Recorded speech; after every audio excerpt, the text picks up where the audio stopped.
मैं प्रदीप नागर एक बार फिर से आप सभी लोगों का स्वागत करता हूं हमारे YouTube चैनल बायो मंत्र में।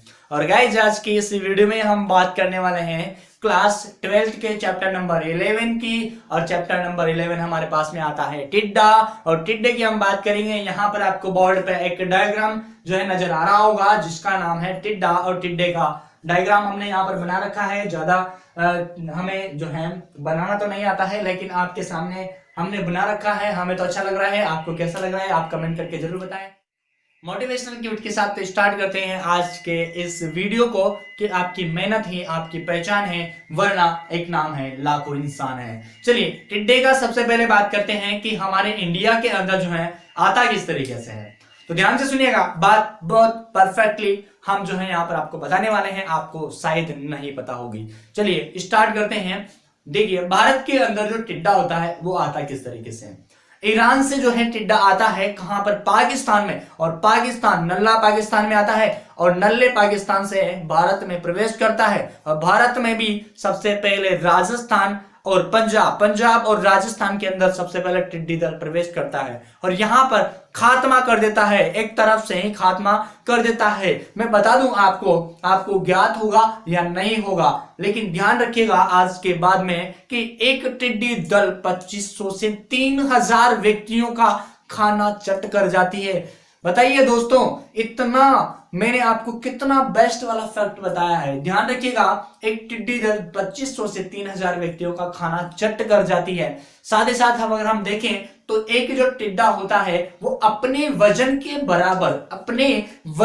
बराबर भोजन करता है। क्या दोस्तों, अपने वजन के बराबर भोजन करता है। चलिए इसी के साथ में हम क्लास 12th की चैप्टर पे बात करते हैं। ये तो कुछ इंपॉर्टेंट फैक्ट थे जो कि आपको बताना मैंने अच्छा समझा। चलिए सबसे पहले बात करें हम कि टिड्डे का वैज्ञानिक नाम क्या होता है। चलिए टिड्डे का वैज्ञानिक नाम क्या होता है, तो ध्यान रखना है आपको वैज्ञानिक नाम क्या होता है। देखिए टिड्डा आपको ध्यान रखना है हीरोग्लाइफस, ठीक है, हीरोग्लाइफस बेनियान। हीरो क्या करता है, बनियान का एडवर्टाइजमेंट करता है। क्या करता है, बनियान का एडवर्टाइजमेंट करता है। और कौन करता है, टिड्डा। ये हीरो है अपना।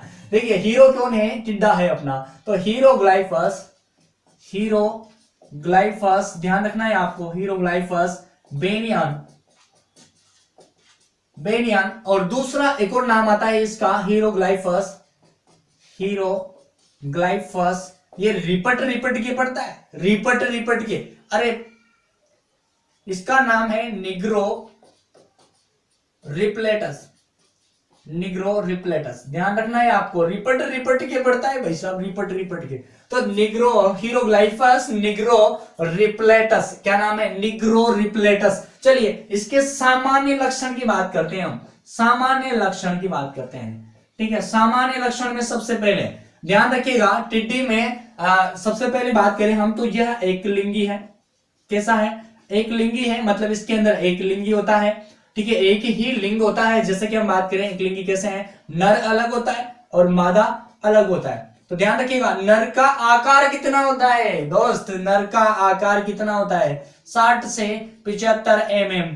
जबकि मैं बात करूं आपसे मादा का आकार कितना होता है, तो ध्यान रखिएगा 70 से 90 mm। कितना होता है मादा का आकार, 70 से 90 mm जो है मादा का आकार यहाँ पर हमें देखने को मिलता है। सबसे पहली चीज हम यहाँ पर बात करते हैं कि टिड्डे को खरीफ का टिड्डा क्यों कहा जाता है। क्या दोस्त, टिड्डे को खरीफ का टिड्डा क्यों कहा जाता है, तो ध्यान रखिएगा इसको खरीफ का टिड्डा क्यों कहा जाता है, खरीफ का टिड्डा क्यों कहा जाता है। तो ध्यान रखिएगा ये वर्षा ऋतु में फसलों को नुकसान पहुंचाता है। किस ऋतु में, वर्षा ऋतु में, अर्थात खरीफ ऋतु में ये क्या करता है, फसलों को नुकसान पहुंचाता है। वर्षा ऋतु में फसलों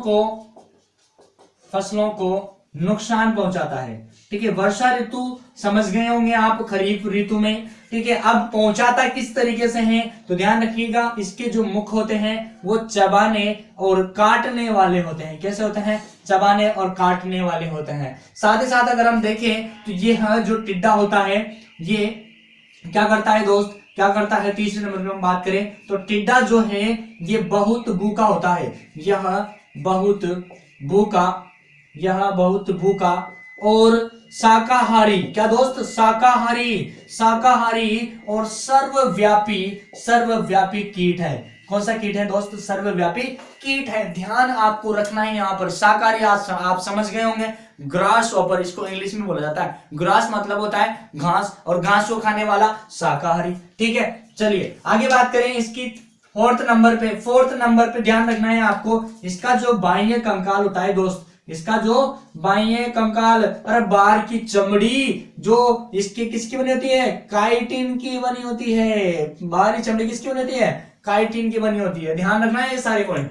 इसके बाद में हमारा जो पॉइंट आता है ना दोस्त, हमारा जो पॉइंट आता है वो है बाह्य संरचना। क्या नाम है दोस्त, बाह्य संरचना। ठीक है, तो ध्यान रखिएगा, एक्सटर्नल स्ट्रक्चर हम इसको बोलते हैं। और बाह्य संरचना में जो टिड्डा होता है, इसका शरीर 3 भागों में बटा हुआ होता है। कितने भागों में दोस्त, 3 भागों में। पहला भाग है सिर, दूसरा भाग है वक्ष, और तीसरा भाग है उदर। क्या, उदर। ठीक है, देखिए सिर मतलब होता है हेड, ठीक है, वक्ष मतलब होता है थोरेक्स, और इसका मतलब होता है एब्डोमेन। ठीक है, चलिए देखते हैं, इसमें समझते हैं हम। जो टिड्डा होता है, इसका जो शरीर होता है, ये शरीर 3 भागों में डिवाइड होता है। पहला है सिर मतलब हेड, दूसरा है थोरेक्स जो कि 3 भागों में डिवाइड होता है, अभी हम समझेंगे। चलिए तीसरे पॉइंट पे आते हैं हम, उदर भाग होता है इसके अंदर। तीनों भागों को हम बारी बारी से समझने वाले हैं। चलिए सबसे पहला पॉइंट हम यहाँ पर पढ़ते हैं, हेड मतलब सिर वाला भाग। सबसे पहले कौन सा भाग, सिर वाला भाग। कौन सा वाला में दोस्त, सिर वाला। अब फटाफट देखिए, यह एक लिंगी होता है। कैसा होता है, एक लिंगी होता है। और साथ के साथ दूसरा पॉइंट ध्यान रखना है आपको, कैसा होता है, खरीफ का टिड्डा कहते हैं इसको। किसका टिड्डा कहते हैं, खरीफ का टिड्डा कहते हैं। नर की साइज कितनी होती है, 60 से 75, और मादा की साइज कितनी होती है दोस्त, 80 से या 70 से 90 होती है। उसके साथ ही साथ अगर हम बात करें तो ये भूखा, शाकाहारी और सर्वव्यापी कीट है। उसके साथ ही साथ बात करें तो बाह्य कंकाल इसका काइटिन का बना होता है। वैज्ञानिक नाम क्या है, अरे किसका हीरो है, और एडवर्टाइजमेंट किसका करता है, हीरोग्लाइफस बेनियान और हीरोग्लाइफस निग्रो। अरे निग्रो, रपट ये पर निग्रोरेप्लेटस। ठीक है, चलिए आगे देखते हैं हम।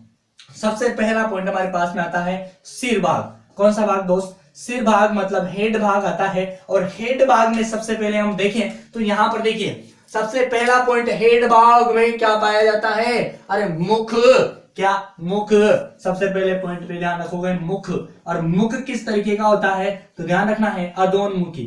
कौन सा होता है, अधोन्मुखी होता है। ठीक है, अधोन्मुखी, या हम इसको कह सकते हैं क्या, या हम इसको हाइपोग्नेथस भी कह सकते हैं। हाइपोग्नेथस और अधोन्मुखी या हाइपोग्नेथस का मतलब होता है कि इसका जो मुख होता है वो कितने डिग्री झुका हुआ होता है, 90 डिग्री झुका हुआ होता है। लेकिन कोकरोच के अंदर सिर नहीं होता है, उधर भाग होता है अधोन्मुखी। कौन होता है, उधर भाग होता है। बात समझ में आ गई। चलिए उसके बाद में बात करते हैं दूसरे नंबर पे। इसके अंदर श्रृंगिका पाई जाती है। कौन पाई जाती है दोस्त, श्रृंगिका। और संख्या में कितनी होती है, तो 2 मतलब 1 जोड़ी होती है। अब सर ये बताइए काम क्या होता है, तो ध्यान रखिएगा, बाह्य संवेदनाओं को ग्रहण करता है।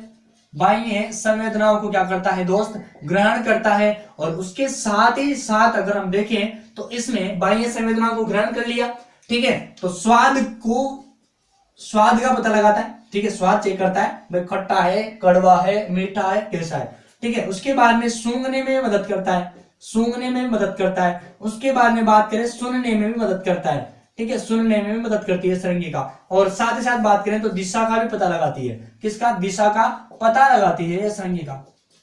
आपको सारे के पॉइंट ध्यान रखने हैं। ठीक है, एक जोड़ी श्रृंगिका होती है, कार्य क्या होता है, बाह्य संवेदनाओं को ग्रहण करना, स्वाद, सूंघने, सुनने, दिशा का पता लगाने, गंध का पता लगाने, ये सारा काम किसका होता है दोस्त, किसका होता है मेरे भाई, चलिए श्रृंगिका का होता है। ठीक है, जो कि एक जोड़ी पाई जाती है, यहाँ पे पाई जाती है इस तरीके से लगी होती है। ठीक है, बात समझ में आ गई क्या। हाँ चलो देखो आगे बात करते हैं तीसरे नंबर पे। और तीसरे नंबर पे आता है हमारे पास में इसके अंदर एक जोड़ी जो होता है ना, एक जोड़ी दोस्त नेत्र होते हैं। अरे देखिएगा भी तो सही बावड़ा, देखिएगा नहीं क्या। चलो तीसरे चौथे नंबर पे बात कर लेते हैं। एक जोड़ी नेत्र मतलब दो होते हैं जो कि संयुक्त होते हैं, ध्यान रखना है आपको, किससे होते हैं, संयुक्त होते हैं। और इन दोनों नेत्रों के बीच में, दोनों नेत्रों के बीच में एक उपनेत्र होता है, मतलब तीसरी आंख शंकर भगवान की नहीं, मतलब एक उपनेत्र होता है दोस्त, ठीक है। क्या होता है, एक उपनेत्र होता है, शंकर भगवान जी हैं एक तरीके से, मतलब तीन आगे किसके हैं, शंकर भगवान के है ना। चलिए आगे बात करते हैं। इसके बाद में हम आते हैं कौन से भाग पे, ये सिर वाला भाग हो गया। दूसरे भाग पे यहाँ पर आप देख सकते हैं, देखिए उपनेत्र हो गया, एक जोड़ी संयुक्त नेत्र हो गए, श्रृंगिका हो गई एक जोड़ी मतलब दो संख्या में, ठीक है। मुख अधोन्मुखी हो गया, हाइपोगोनेटस हो गया।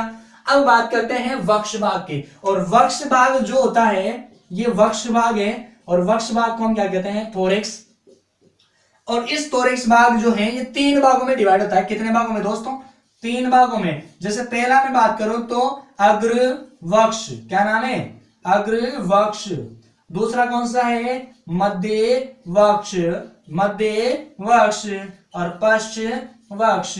अब आपको ध्यान रखना है सबसे मेन चीज तो कि अग्रभाग में, मध्य भाग में और पश्च भाग में क्या क्या पाया जाता है, एक एक जोड़ी पैर पाए जाते हैं दोस्त। क्या पाए जाते हैं, पैर पाए जाते हैं, एक एक जोड़ी।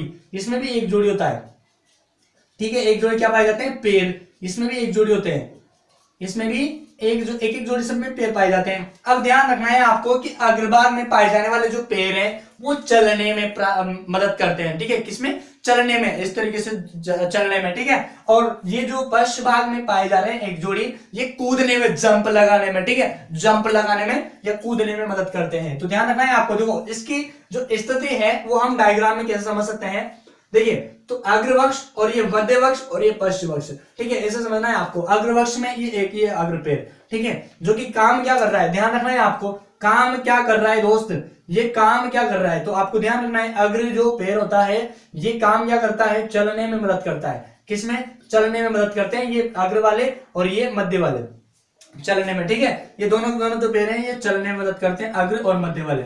अब देखिए ये मध्य वाला भाग, ठीक है, तो मध्य वाले भाग से, इस मध्य वाले भाग से एक जोड़ी, क्या, एक जोड़ी पंख निकलते हैं। क्या निकलते हैं दोस्त, एक जोड़ी पंख निकलते हैं मध्य वाले भाग से, ठीक है। अग्र भाग से तो एक जोड़ी पैर निकले और मध्य भाग से भी एक जोड़ी पैर निकले, जो कि दोनों चलने में मदद करते हैं। किसमें, चलने में मदद करते हैं। लेकिन मध्य पक्ष से या मध्य भाग से एक जोड़ी पंख भी निकलते हैं, ठीक है, जो कि उड़ने में मदद करते हैं। और पश्च भाग में एक जोड़ी पैर निकलते हैं जो कि कूदने में मदद करते हैं। किसमें, कूदने में दोस्त, किसमें, कूदने में दोस्त, ठीक है, कूदने में करते हैं, दोस्त नहीं है, कूदने में करते हैं। चलिए यहां से देखते हैं अब हम ये जो अपने पास में पैर है ठीक है, जो पैर है ये 5 खंडों में डिवाइड होते हैं। कितने खंडों में, 5 खंडों में। देखिए इसके अंदर हड्डियां पाई जाती है, हड्डियों को हम गिनते हैं। पहला आता है कोक्सा, ट्रोकेंटर, ठीक है, और फीमर, टिबिया और टोर्सस। ध्यान रखना है आपको, कोक्सा, ट्रोकेंटर, फीमर और टिबिया और टोर्सस। टोर्सस भी 3 भागों में डिवाइड होता है। देखिए इसकी स्थिति देख लेते हैं अपन। कोक्सा भाग किसको कहते हैं, देखिए कोक्सा भाग किसको कहते हैं, ध्यान रखना है, ये वाला भाग जो है ना रेड वाला, ये कोक्सा है। इसके जस्ट पास में यहां पर एक और भाग होता है जिसको हम बोलते हैं ट्रोकेंटर, ठीक है, ये वाला ट्रोकेंटर है। और ये यहां से लेके यहां तक का भाग जो है फीमर है, यहां से लेके यहां तक का भाग क्या है, टिबिया है। और ये 3 भाग जो है ना ये टोर्सस के हैं। ये 3 भाग टोर्सस के किस तरीके से हो सकते हैं, देखो पहला भाग है सबसे ऊपर वाला भाग, जिसको हम बोलते हैं प्रीटोर्सस। क्या नाम है, प्रीटोर्सस। जस्ट इसके नीचे या मतलब बीच वाला भाग ये मीजोटोर्सस कहलाता है। क्या कहलाता है दोस्त, मीजोटोर्सस कहलाता है। और जो जस्ट नीचे वाला भाग, ये वाला भाग, ठीक है, ये कहलाता है मेटाटोर्सस। क्या कहलाता है, मेटाटोर्सस, मेटाटोर्सस। आपको ये बातें ध्यान रखनी है। चलिए इसके बाद में हम बात करें पश्च वाले भाग की, ठीक है। तो पश्च वाले भाग में भी एक फीमर होती है, ये एक कूदने वाले एक जोड़ी पैर होते हैं, ठीक है। पश्च वक्ष में भी कूदने वाले होते हैं एक जोड़ी, जिसमें सबसे मजबूत हड्डियां पाई जाती है फीमर और टिबिया। कौन कौन सी, फीमर और टिबिया जो है मजबूत हड्डियां पाई जाती है। अब बात करते हैं उदर भाग की। कौन से भाग की, उदर भाग की। ये तो हो गया अग्रभाग, ठीक है, अग्रभाग हो गया सारा का सारा कंप्लीट। अब एक और बात ध्यान रख लेना, अगर आपको डेफिनेशन लिखनी हो कि वक्ष किसे कहेंगे, तो सिर के साथ जुड़ा हुआ भाग क्या कहलाता है, वक्ष कहलाता है। सिर के साथ जुड़ा हुआ भाग क्या कहलाता है, वक्ष कहलाता है। साथ ही साथ इसका स्क्रीनशॉट आप लेते रहना फ्रेंड। चलिए अब बात करते हैं हम उदर भाग की। कौन से भाग की? उदर। अरे उदर, इधर उधर क्या चलती है, तो तीसरे नंबर पे भाग आता है हमारे पास में उदर। उदर, और इसको हम बोलते हैं क्या? एब। अरे एबडोम, डोमेन, एब्डोमेन, एब्डोमेन बोलते हैं इसको, ठीक है? क्या बोलते हैं? एब्डोमेन। अब देखो, अब आपको ध्यान रखना है, अब क्या ध्यान रखना है? सबसे पहले कि जो उदर भाग है, जो उदर भाग है, ये 11 खंडों में बटा हुआ होता है। कितने खंडों में दोस्त? 11 खंडों में बटा हुआ होता है। कितने खंडों में? 11 खंडों में। अब जो 11 खंड है, इनके प्रत्येक खंड पे, ठीक है, या हम ऐसे कहें कि 11 खंडों के पृष्ठीय भाग पर, ठीक है, पृष्ठीय भाग पर, पृष्ठीय भाग, या मैं कहूं पीठ वाले भाग पर, ठीक है, यहां ऊपर इस वाले भाग पर, इस वाले भाग को हम क्या कहेंगे? इस वाले भाग को कहते हैं, पीठ वाले भाग को टर्गम। क्या कहते हैं? टर्गम कहते हैं दोस्त। क्या कहते हैं? टर्गम कहते हैं, ठीक है। और जो नीचे वाला मतलब उधर वाला भाग है, उधर वाला भाग या नीचे वाला भाग, इसको क्या कहते हैं? हम स्टर्नम कहते हैं। क्या कहते हैं दोस्त? स्टर्नम कहते हैं। अब देखो, इन टर्गम और स्टर्नम पेशियों को जोड़ने के लिए एक वृत्ति होती है या झिल्ली होती है, जिसको हम किस नाम से जानते हैं? इनको जोड़ने के लिए एक झिल्ली पाई जाती है, जोड़ने के लिए एक झिल्ली होती है, जिसे हम क्या कहते हैं? प्लूरोन। नाम ध्यान रखना भैया, टर्गम, स्टर्नम और प्लूरोन, ठीक है, तीनों नाम ध्यान रखना। प्लूरोन जो कि इन दोनों को जोड़ने का काम करती है। अब देखिए यहाँ पे, अब इसके अंदर ये जो 11 खंड है, इनके प्रत्येक खंडों में, ठीक है, 10 जोड़ी, इसके अंदर टिड्डे के अंदर 10 जोड़ी क्या पाए जाते हैं? श्वसन छिद्र पाए जाते हैं। कितने जोड़ी? श्वसन छिद्र पाए जाते हैं, ठीक है। अब इसमें भी देखो, श्वसन छिद्र कितने जोड़ी? 10 जोड़ी। इनमें से भी 8 जोड़ी तो कहां पाए जाते हैं? 8 जोड़ी तो उदर भाग में। कहां? उदर भाग में, इधर नहीं है, उधर, ठीक है। और 2 जोड़ी जो होते हैं ये वक्ष भाग में पाए जाते हैं। कहां पाए जाते हैं? उदर भाग में, ठीक है। 8 जोड़ी तो उदर भाग में और 2 जोड़ी वक्ष में, ठीक है। तो वक्ष में 8 और 2 10 जोड़ी हो गए। अब यहां से अगर हम देखें तो कुछ हम को जो है देखने को मिलते हैं यहाँ पर। देखिए, उधर वाले भाग में हमने अभी तक क्या देखा है कि ये 11 खंडों से मिलकर बना हुआ होता है, ठीक है। कितने खंडों से? 11 खंडों से मिलकर बना हुआ होता है।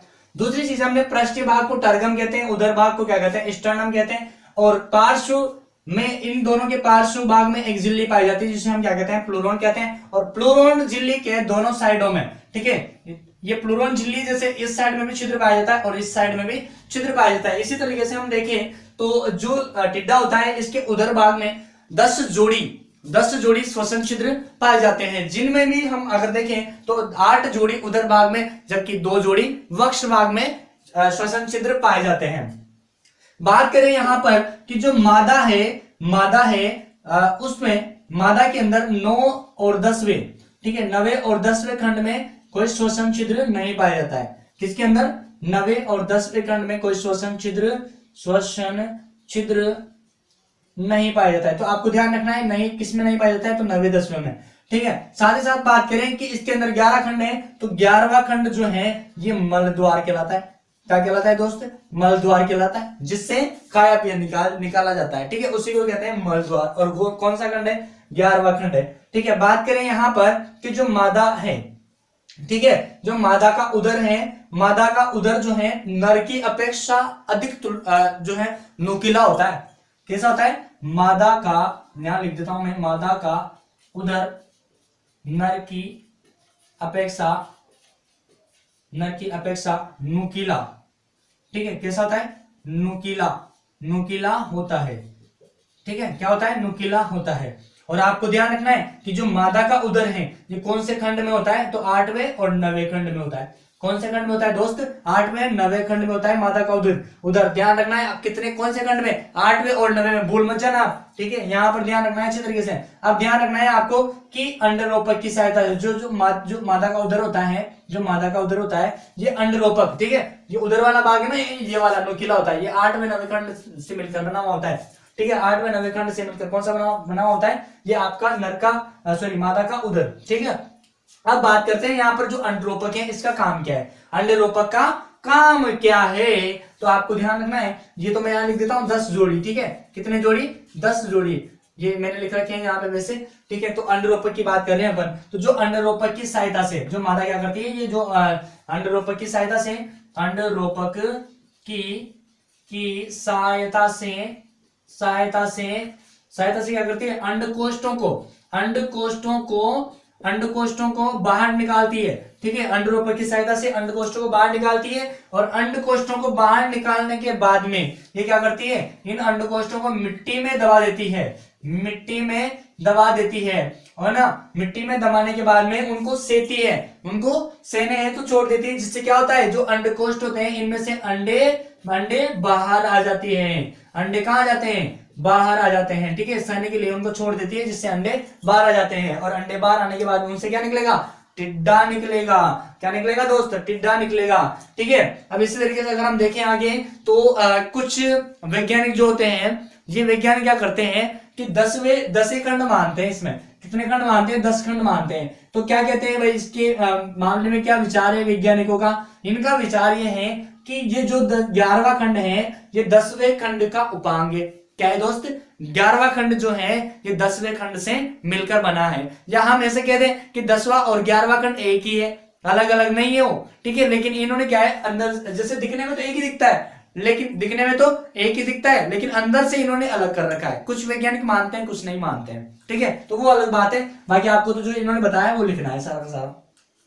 चलिए, इसके बाद में हमारा नेक्स्ट टॉपिक आता है, नेक्स्ट जो पॉइंट आता है, अपना टॉपिक आता है वो टिड्डों का मुखांग, ठीक है। टिड्डों का मुखांग की बात कर रहे हैं, अनुपांग की नहीं कर रहे हैं, ठीक है, मुखांग की बात कर रहे हैं। अब देखो मुखांग में क्या होता है कि टिड्डे के जो दांत होते हैं ना, टिड्डे के जो दांत होते हैं वो काटने और चबाने वाले होते हैं। कैसे होते हैं, काटने और चबाने वाले होते हैं, ठीक है, काटने और चबाने वाले होते हैं। इसीलिए या हम कहें कि जो टिड्डे के मुखांग में दांत पाए जाते हैं वो काटने और चबाने का कार्य करते हैं, इसीलिए इनको आदिम प्रकार के दांत भी कहते हैं। क्या कहते हैं, आदिम प्रकार के दांत। अगर आपसे पूछा जाए कि आदिम प्रकार के दांत किसमें पाए जाते हैं, तो टिड्डे में पाए जाते हैं, ठीक है, टिड्डे के मुख में पाए जाते हैं। इसी प्रकार हम देखें तो जो मुखांग होते हैं, ठीक है, मुखांग होते हैं वो 2 गण के अंदर, ठीक है, गण ध्यान रखना है आपको, ध्यान रखना है, गण आइसोप्टेरा और कोलियोप्टेरा। क्या नाम है, आइसोप्टेरा और कोलियोप्टेरा। इन दोनों गणों के अंदर के जो कीट आते हैं उन कीटों में भी आदिम प्रकार के दांत पाए जाते हैं। किस प्रकार के, आदिम प्रकार के दांत पाए जाते हैं, बिल्कुल सही है, ठीक है। चलिए आगे हम कुछ बातें करते हैं आपसे। देखिए, इसके अंदर जो मुखांग होता है उसमें कुछ निम्न भाग होता है। कितने भाग, निम्न भाग होते हैं। पहला भाग होता है इसके अंदर ऊपरी होठ। क्या होता है, ऊपरी होठ। अभी ऊपरी होठ करता क्या है, देखो ऊपरी होठ ध्यान रखना है आपको, इसके बारे में, ऊपरी होठ के बारे में ध्यान रखना है आपको। ये चौड़ा होता है, पहली चीज तो, ठीक है, चौड़ा होता है और खोखला होता है। कैसा होता है, चौड़ा और खोखला, ठीक है, बीच में से पोला होता है। और बात करें इसमें जो है ये काम क्या करता है, तो ये मुख को बंद करने का काम करता है। मुख को बंद करने का काम किसका होता है, तो ऊपरी होठ का होता है, ठीक है। ऊपर का होठ, जैसे ये ऊपर वाला है, नीचे आएगा तभी तो बंद होगा, है क्या, काट के फेंकोगे क्या, नहीं भाई, मुख बंद नहीं होगा, ठीक है। तो देखो ऊपरी होठ का काम क्या है, चौड़ा और खोखला होता है, मुख को बंद करने का होता है इसका काम, ठीक है। दूसरा पॉइंट देखें अपन तो चीबुकास्थि इसको बोलते हैं, चीबुकास्थि। अब किस तरह ये चीबुकास्थि काम क्या करता है, तो ध्यान रखना है, तो चीबुकास्थि जो होता है ये ऊपरी होठ के नीचे वाला, ठीक है, ये एक प्रकार का दांत है, ठीक है, दांत है जो कि भोजन को काटने और चबाने का कार्य करता है, काटने और चबाने का काम करता है, ठीक है, काटने और चबाने का काम करता है। तीसरे नंबर पे हमारे पास में आता है जंबिका, ठीक है, जंबिका। अब ये जंबिका काम क्या करती है भैया, ये नीचे का जबड़ा है एक तरीके से, ठीक है। तो चीबुकास्थि के जस्ट पीछे वाले हिस्से में, चीबुकास्थि के जस्ट पीछे वाले हिस्से में, या हम कहें पीछे वाले जो भाग होता है चीबुकास्थि का, दांत के पीछे वाला भाग होता है, उसको बोलते हैं जंबिका। ये भी क्या करता है, भोजन को काटने और चबाने का काम करता है, काटने और चबाने का काम करता है। और जो चीबुकास्थि भाग है इससे जुड़ा हुआ होता है। चौथा भाग अपने पास में जाता है यहाँ पर निचला होठ, ठीक है, कौन सा होठ, निचला होठ। अब ये निचला होठ भी क्या काम करेगा, ये भी मुख को बंद करने का काम करता है, मुख को बंद करने का काम करता है, और जो जंबिका है इससे जुड़ा हुआ होता है, ठीक है। 5वें नंबर पे हमारे पास में जाता है कौन सा भाग आ जाता है हमारे पास में, अधो अधोग्रसनी, अधोग्रसनी। अब अधोग्रसनी भी क्या है भैया, देखो अधोग्रसनी कुछ नहीं है, निचले होठ के बाद वाला जो भाग होता है उसको हम बोलते हैं अधोग्रसनी। जैसे इस साइडों में, ठीक है, दोनों गालों पे जो भाग होता है उसको बोलते हैं अधोग्रसनी। अब इस अधोग्रसनी में क्या होती है, सबसे मुख्य बात आपको ध्यान रखनी है अधोग्रसनी की, इसमें लार ग्रंथियां पाई जाती है। क्या पाई जाती है, लार ग्रंथियां पाई जाती है। तो लार ग्रंथियां ध्यान रखना है आपको, लार ग्रंथियां किसमें पाई जाती है, अधोग्रसनी में। तो ऊपरी होठ चिबुकास्थि जंबिका, निचला होठ अधोग्रसनी, ठीक है। तो ध्यान रखना है आपको, ऊपरी होठ, ठीक है, ऊपरी होठ चिबुकास्थि जंबिका, निचला होठ और अधोग्रसनी। तो ये सारे पॉइंट अपन ने देख लिए हैं। टिड्डी के बारे में नेक्स्ट पार्ट नंबर 2 के अंदर हम जीवन चक्र को पढ़ने वाले हैं, ठीक है। तो बने रहिए इसी तरीके से हमारे साथ में। और बायो मंत्र चैनल अगर आपने अभी तक सब्सक्राइब नहीं किया है तो सब्सक्राइब कीजिए, शेयर, लाइक और कमेंट कीजिए। तो दोस्तों आज के लिए इतना ही, बाकी फिर मिलते हैं अपन नए वीडियो के साथ में। तब तक के लिए जय हिंद, जय भारत, वंदे